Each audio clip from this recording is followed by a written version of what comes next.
Hello मित्रांनो, मी उपेश तुमचं स्वागत करत आहे एका नवीन व्हिडिओमध्ये। मित्रांनो, आपल्या जीवनातील आवश्यक गोष्ट आहे ती म्हणजे पाणी। पाण्याशिवाय आपले जीवन अधुरे आहे। आपल्या पृथ्वीवर सुमारे 71 पट्टे भाग पाण्याने व्यापलेला आहे, पण त्यातील 97 पट्टे पाणी हे खारं आहे आणि फक्त 3 पट्टे पाणी गोड आहे। त्यातीलही फारच कमी पाणी आपण वापरू शकतो। म्हणजेच पाणी भरपूर असलं तरी उपयोगी पाणी खूपच कमी आहे। मित्रांनो, आजही आपल्या देशातील अनेक ग्रामीण भागात पाण्याची टंचाई आहे। लोकांना दररोज अनेक किलोमीटर चालून पाणी आणावं लागतं।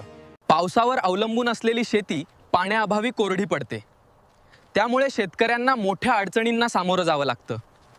एकीकडे पाण्याची कमतरता आहे, तर दुसरीकडे काही ठिकाणी पाण्याची मोठ्या प्रमाणात नासाडी होते। आपण अनेकदा नळ उघडे ठेवतो, गाड्या धुण्यासाठी जास्त पाणी वापरतो। ही नासाडी थांबवली तर खूप पाणी वाचू शकतं। तसेच कारखान्यामुळे पाण्याचं मोठं नुकसान होत आहे। रासायनिक आणि घाण पाणी नद्यांमध्ये सोडल्यामुळे पाणी प्रदूषित होतं, त्यामुळे पिण्यायोग्य पाणी कमी होतं आणि जलचर प्राण्यांनाही धोका निर्माण। मित्रांनो, पाणी हे आपल्या जीवनासाठी अत्यंत आवश्यक आहे। पाणी नसल्यास जीवन शक्यच नाही। आपण पाणी पिण्यासाठी, शेतीसाठी, घरगुती कामांसाठी आणि उद्योगांसाठी वापरतो। म्हणूनच पाण्याला जीवनाचा आधार म्हटलं जातं। पाणी हे जलचक्रामुळे सतत फिरत राहतं। सूर्याच्या उष्णतेमुळे पाणी वाफ बनतं, ढग तयार होतात आणि पाऊस पडतो। अशा प्रकारे पाणी पुन्हा पृथ्वीवर येतं।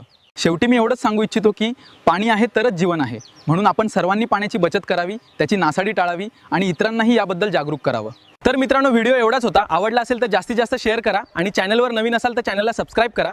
आणि हा मित्रांनो, पाणी जपून वापरा। चला पुन्हा भेटू, बाय।